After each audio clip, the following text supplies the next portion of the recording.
Welcome to Kickstarter Radio 1 or 2.4. I'm your host, Lipstickpaddy, and today we're looking at Encyclopedia. And I'm really excited about this. It's so amazing. Now, I'll tell you all about that in just 1 second. I just want to tell you our latest podcast went out today, talking about all the great Kickstarters last week.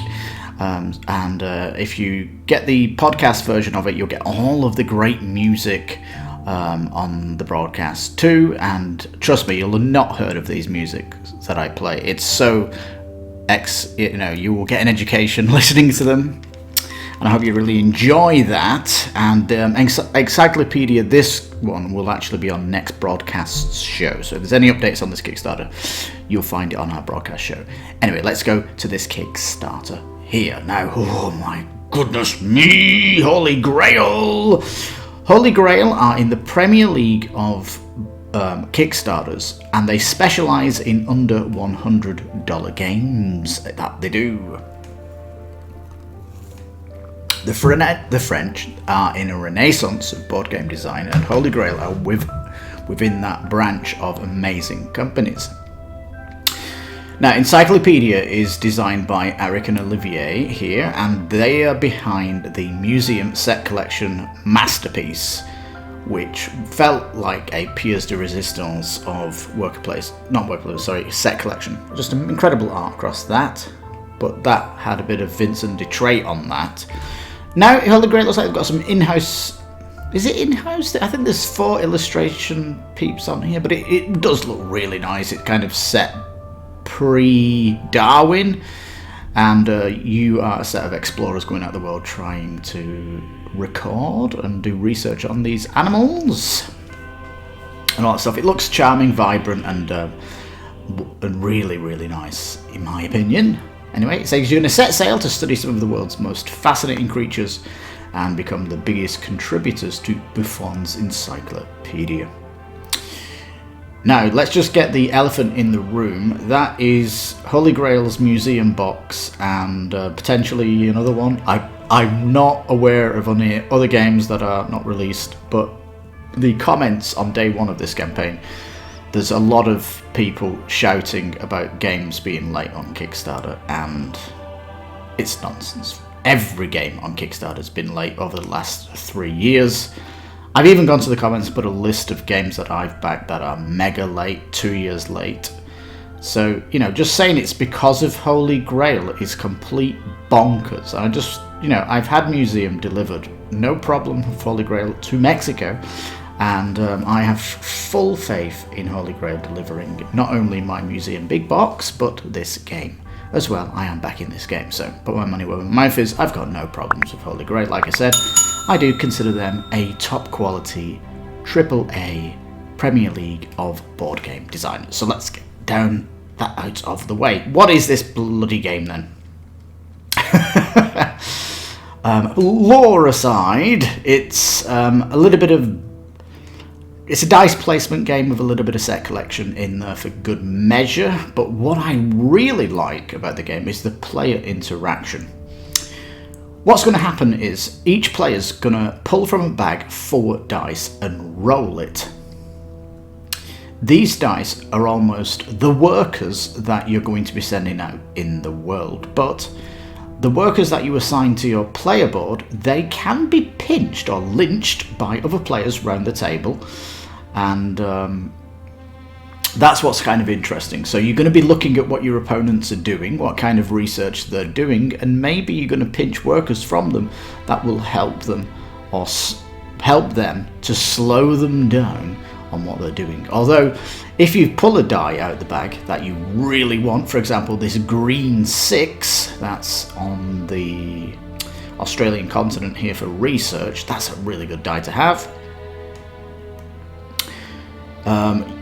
You're going to put that on a part of your board which has a penalty. So if someone tries to lynch that die from you, that worker, they have to pay you for it. But even if someone does lynch it from you, you can put a non-coloured die on these research expeditions. For example, you can see the Americas here. There is a suspicious yellow die on the red spot here. yeah, you can use a special token that changes the die to a certain colour, and then you can use it. So it's more of when people steal dice from you, it just means it's going to cost you a little bit, and I think that's what's great. But you are kind of looking at your opponent to try and make sure you're going to profit if they're going to steal from you. There's like a cool thing about it. So anyway, what are the worker spots that are kind of exciting? Well, you go up to the top left here where the yellow 5 die is, and that gives you some expedition research points, so you're going to need that for later. The top right is the bank, that's going to give you 5 gold. The bars across the top, they are like advisors that you're going to put in your team. You can have a maximum 4 of these, and their colour is going to help you match up with animals and things like this, potentially. And in effect, what these workers are actually going to make you have like loads of special powers that nobody else has, and some of these spots might make you a bit more focused to collect certain type of animal. Now, the more people play, the more animal cards open. If you're only playing 2-player, you only see 6 of these. Now, it is coming with a solo mode. It would be nice to if the solo mode could be played in multiplayer. So if there's two players, can you play the solo mode as the 3rd player? So if you've got 5 people playing it, could you put the solo in to make a 6th player? This is kind of a trend with work placements, is that you can employ these solo modes to kind of open the game up and have that extra player as an AI. That would be phenomenal, I think, if this came to the game, and it really is something they can do. I mean, one of the constraints this campaign has is that it's fully developed, and the stretch goals need to be like easy to do, because this Kickstarter is basically getting the numbers to print, and it's going out to print. It's not a retail game, and it's not a pre-order, because there is Kickstarter good stuff here to pimp out the game. So yeah, it is looking rather sweet with the options that you're getting, and the designers have got some interesting cards as extra add-ons down below that we'll have a look at. So you can get these animals that you're going to get, and the animals have 4 things that you've got to match, or technically 5 things. If you specialise in a certain area of the game, for example, the yellow cards are African, and if you research those animals, that's kind of the set collection part, which is going to give you bonuses. This where you see the countries here, and you see all the dice sitting on that part of the board, that's where your workers are going to go to actually research these animals. And if you pair animals up so they have set, but they've got like matches with other cards around them, these matches could be: does it fly? Is it a mammal? You know, is it a serpent? Does it eat meat? Is it a herbivore?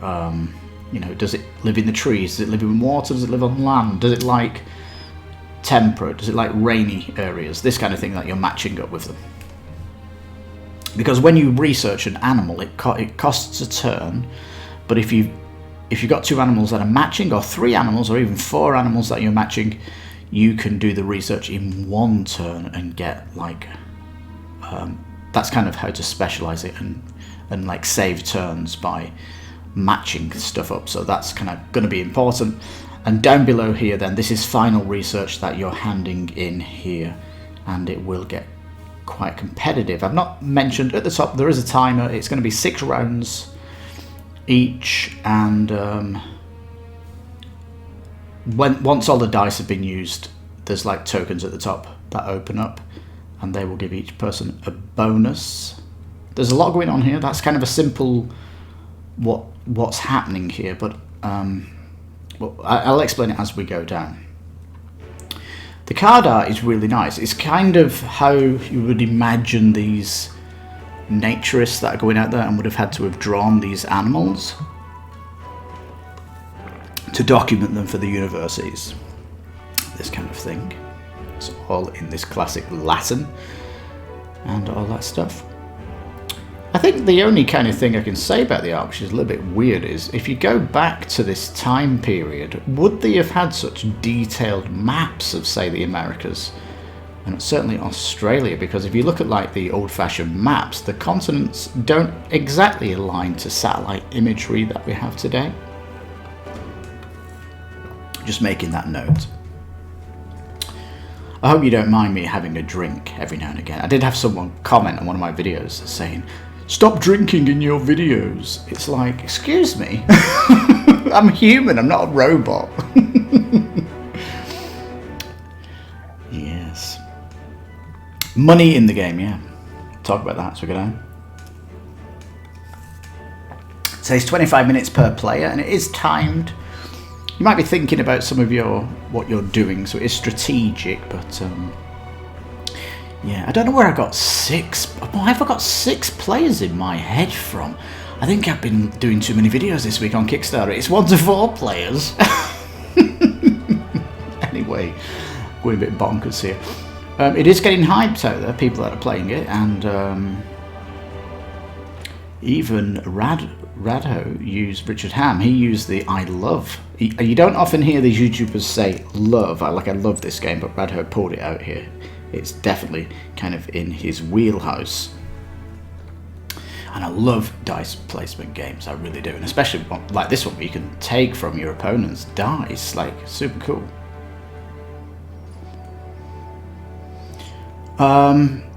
So when you're researching these animals, let's just go back up to the animals. When you're researching these animals, there's like level 1 and level 4 abilities. So if you're going to research the type of environment, that costs 6 on the kind of exploration path. Now that's 6 value there. You can pay it in coins, or you can pay it in research tokens that you get from the university. And you're going to be spending a lot of money on researching when you do that kind of stuff. Really is good. So yeah, 75 animals. They said they're not doing any stretch goals yet. They might do stretch goals if people kind of keep saying they want stuff. Getting some more animals, that sounds like something that they could do. The dice here look a little bit generic. I don't know what to do. Does translucent fit the theme?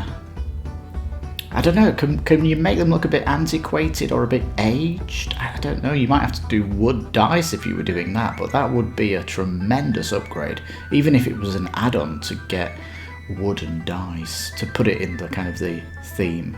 This dice bag looks absolutely beautiful. Look at this dice bag. Looks great. Research cubes as well, like you could put a little bit of, I don't know, you might be able to de-stress them yourself to make them look a bit old, but this vibrant cube again doesn't fit into this antiquated world that the theme is in. Sorry, and I wish that the game could do that, because if you look at the 5 cube tokens here, they do look a little bit, aged a little bit. So yeah, it'd be nice if we got rid of this vibrancy and dulled them down a little bit, and I don't know. Yeah, just throwing comments out here. Expert cards. It's got the name, but it's got no picture. I think it would be nice to have a little bit of a... I'd rather see the picture of the person rather than their name, because their name could be much smaller, and you could have had a little bust of the person. That would have been nice. I can't see him doing that at this late phase, but it would be nice.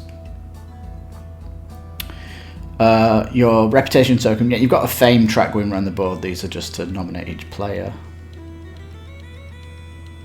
Round token, these are going to give people bonuses every round. Score tokens, in case you go around the track and you get more than 200. Wow. They've got these kind of nice boxes, and people are concerned that they won't last, and there's a rallying calls to make these. I don't know. I think somebody said they want them to be plastic. But as long as they stack in the box, I don't think they are going to age too well. They've said there's going to be no insert. They just don't have the time to put an insert in, and they're keeping it at a nice pledge actually. The €79 here, or about 80, I don't know what it is in dollars, 80 something. I want to say 84. This has got all the extra bonuses on here, which are add-ons, so which you're gonna want to get coming out of this. But these are nice. Imagine this around the board. It would be keeping in with the theme. Like I said, they seem to be looking to attention to detail at the theme of how it looks on the table. Yet the dice and the cubes seem to be the thing that is going to stand out as not antiquated.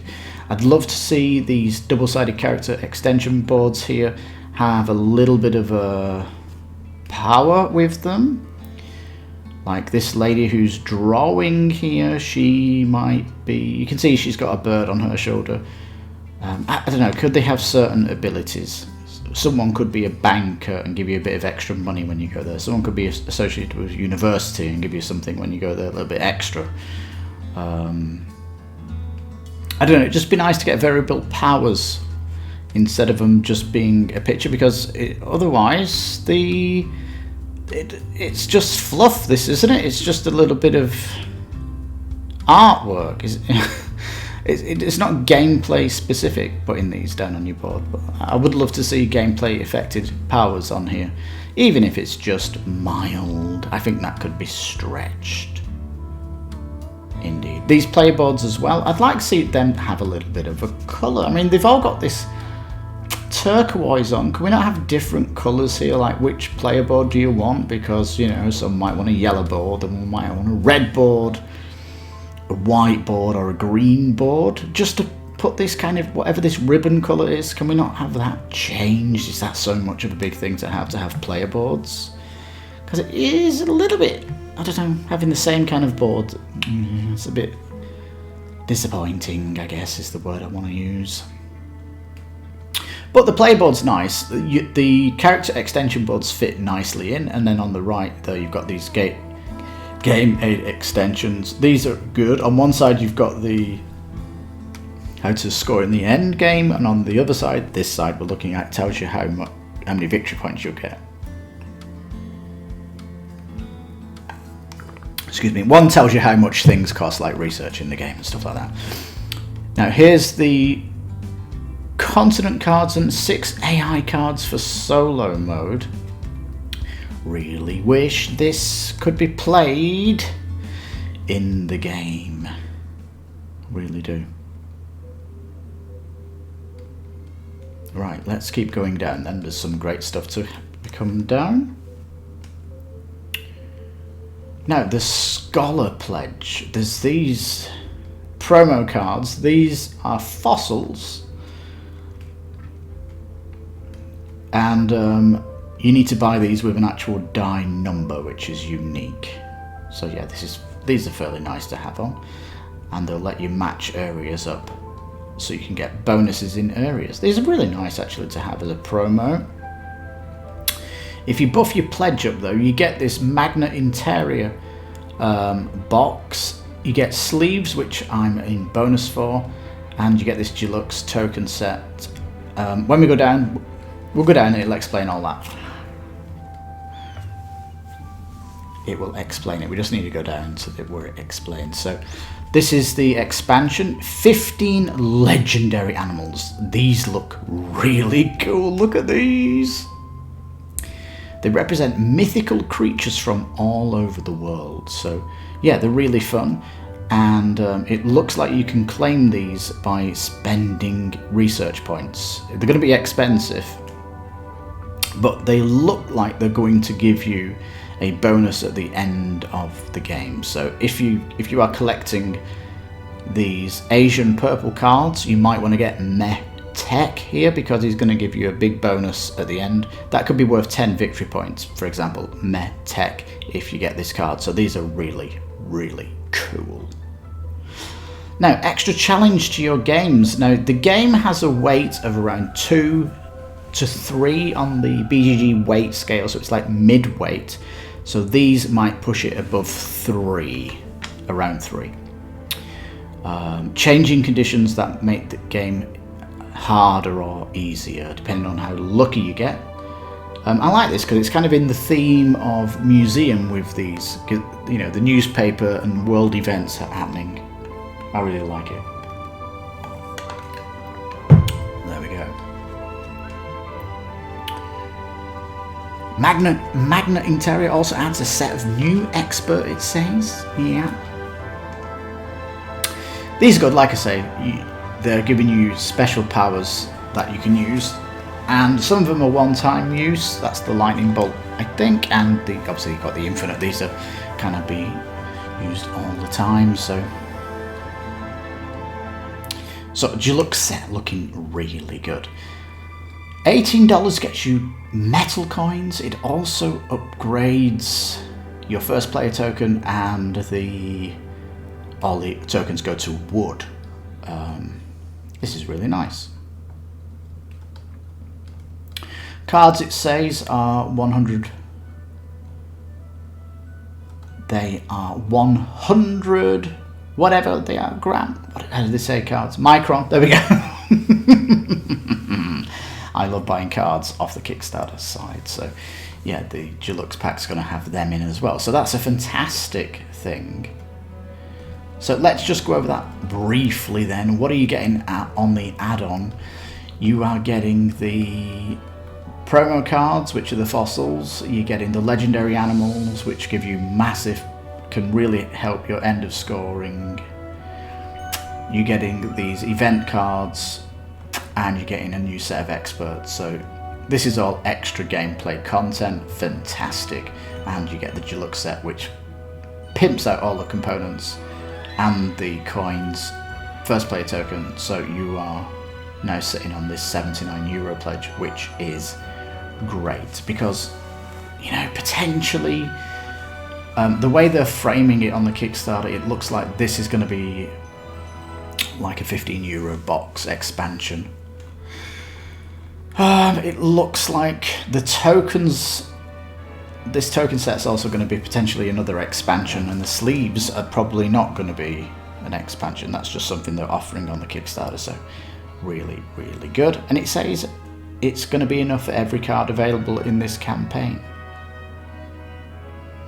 It's funny this, because Sentinels of the Multiverse, it was mentioned on the Dice Towers channel that people, if you back that game, the game's like $50 on Kickstarter, and it's $80 for 900 sleeves, and if you bought those sleeves and you sleeved it all, it didn't fit in the box. It was like, it's so embarrassing. Unbelievable story. These sleeves just reminded me of that story, but yeah, there's no insert here, and it's not like you're getting 900 cards here that you're sleeving. So yeah, Sentinels of the Multiverse. I'll tell you, I got most downvotes off that video that I did for their expansion, and I swear to God, those fans of that game, they do not like me. I just don't like the art in the game. I think it's horrendous. Alright. Embassy then, get your expedition tokens. I keep calling them research tokens. University to hire people. Bank to get money.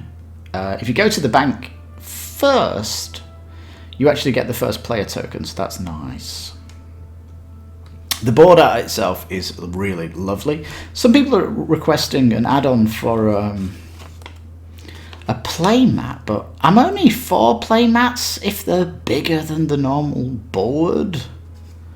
And if you go bigger, it needs kind of like to be the art needs to be redone on a bigger board, so I don't think that's coming. I'll tell you as well that I would like a soundtrack on the game for this kind of world music. That would be kind of nice. And another thing, the cards are coming in like a lush satin finish, but even though they're coming at 300 grams, I want my linen finish cards similar to museum. That's what I would like. Here's the AI board, yeah.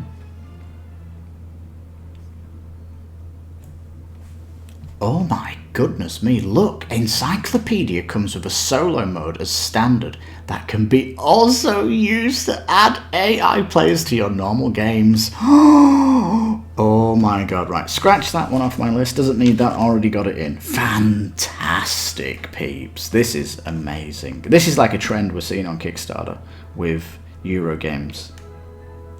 Well, and in some other games as well, like Black Rose Wars, for example. Rebirth had this in it as well. That's not a Euro, but this is fantastic that you can put these in. Really, really, really exciting now. This game is like hot. It's so hot. As, you know, dice placement game, worker placement, amazing. Here are these big fossils, yeah. Just more content, more research coming out. It's really good. You know, 1700. What's the music that you'd expect in that time? You know, imagine a soundtrack in that time. Yeah.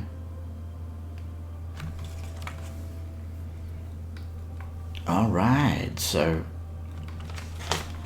super exciting. Rulebooks though, if you want to do it, you can play on Tabletopia, which is phenomenal. We see a bit more of the art on the cards here, looking sweet. Vibrancy on this board is so amazing.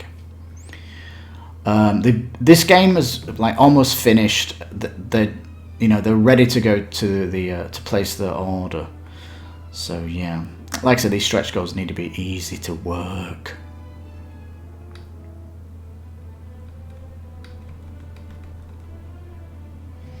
So Pledge Manager April. I like the fact that they've got May the 16th as the close of the Pledge Manager, because there's some bloody Kickstarters like saying you've got to pay up by the end of April. It's like, what?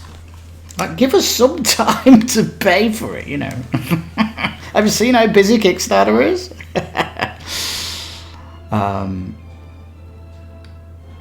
Yeah, so there we go. Delivery window could be September 30th, but as the game is already rounded up and there's not going to be some adventurous stretch goals hitting this campaign, it's probably going to be delivered before Christmas. You know, because September 30th is estimate before Christmas.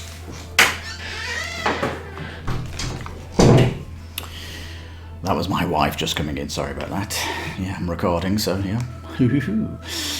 Now, these are from Holy Grail Games, official ones, but Choose Your Poison. You've got Board Game Company, Guadalupe, and Rado. Rado's very good, actually, if you do his playthrough, and also he does his final thoughts as well. I'd watch both of them if you're going to watch it, but yeah. There we go. Shipping. It's not too bad, actually. Mexico are in the rest of the world, sadly, and it puts the game around just above 100 euros, which is me crying a little bit, but at least it's not too expensive.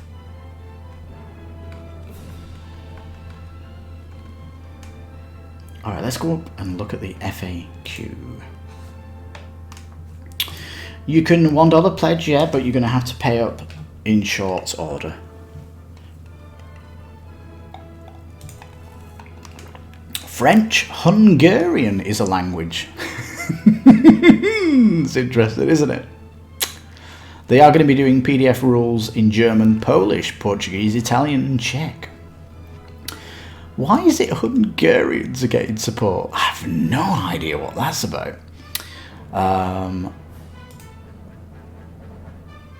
The ambassador pledges for people from these other language components. So yeah, that's ambassador pledge if you don't want the supported language. There certainly is a solo mode. It should say here that the solo mode is also can be used in the 2 to 3 player games. Is it going to be a 5th player in a 4-player game? That's fairly exciting too.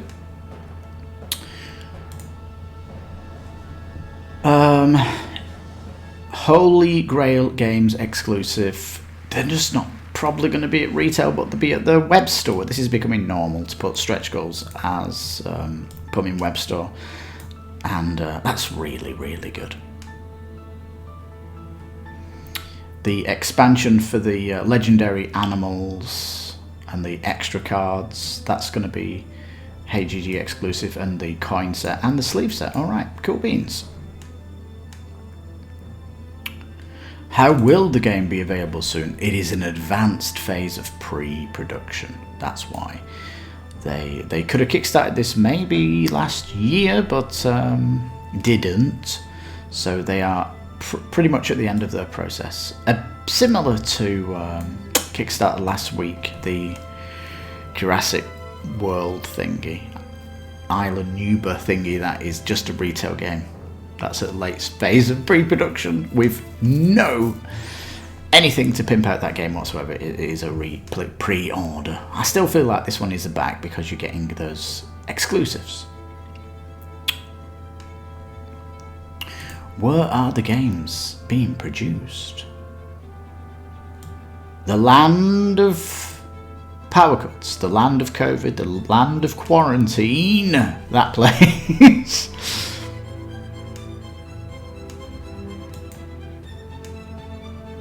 VAT. Some people have been complaining about this. All prices shown during this campaign include applicable sales tax. The price is the same for all backers, no matter where they are in the world. People are assuming that the pledge price includes VAT. The actual VAT goes on your shipping cost, if you didn't know. So yeah. It's not the pledge you're pledging for, the actual tax goes on the shipping, because you actually have to pay VAT on the shipping as well, don't you? Anyway, Pete, I think that wraps it up. Encyclopedia from Holy Grail Games. This is a stunning worker placement game. Trust me, if you like worker placements, this should be right into your wheelhouse and you will love it. It's got an amazing table presence. Where is it? Look at that vibrancy. I like the fact that between the rounds as well, the whole of the cards for the animals and the specialists at the top gets fully erased and a new set come out. That's really, really cool. That's kind of key for me that it does that, because it does make each round so much different. I really like it. I mean, there's so much going for it. Table presence again. The artwork just looks splendid, and with the multiple of options you can do with your dice, watching your opponents all the time, stealing from your opponents or lynching dice from them is super cool. There's that kind of mini set collection thing that can be going on, although you can ignore set collection if you wish. So you've got different choices and all that stuff. It's looking very, very good. I did mention all my stretch goals and stuff in the video, but I have posted these updates in the comments here to Holy Grail, so that's already been, it's already in communication. So anyway, peeps, Encyclopedia looking phenomenal. Do we recommend it? 100% we do. You'll have no game on this, no game like this on your shelf probably of worker placements, and that's why I've got a spot for this, and obviously I've got a soft spot for the designers. But it's kind of in that world of museum, isn't it, of collecting stuff from around the world. But in this case, it's animals, so it's nicely themed up with that, and I think it will look fantastic next to the shelf whenever my big box museum gets delivered. And I think if there's any advantage for these games being late, I wonder if anyone from Museum Big Box can combine this game to get combined shipping. Wouldn't that be great? Because at the minute we're effectively paying split shipping. Well, that would be an unexpected bonus if that was to happen. So on that bombshell, peeps, let's wrap up this video. Please leave please give the video a thumbs up. Leave a comment down below. What do you think of this game? Are you as excited as I am? And all that stuff. Please check out the broadcast podcast especially, and let me know what you think of the music selection from this week. I always love to hear a bit of feedback on the music and all that stuff. And if you like Kickstarters, please think about subscribing to the channel as we try to keep you updated with all that stuff. And I've got one more thing to mention, seeing as you've hung around this long. I've got a special video coming out tomorrow on the biggest competition to live Kickstarter projects, and trust me, you are part of that problem. I'll explain. You and me, every backer is a problem. We ourselves are the biggest competition to live Kickstarter projects. You'll learn more about that on my video going out on the Monday. So yeah, look out for that special. Anyway, peeps, thank you so much for watching. I've been your host, Lipstickpaddy, at Kickstarter Radio 102.4. You take care, stay safe, and bye-bye for now.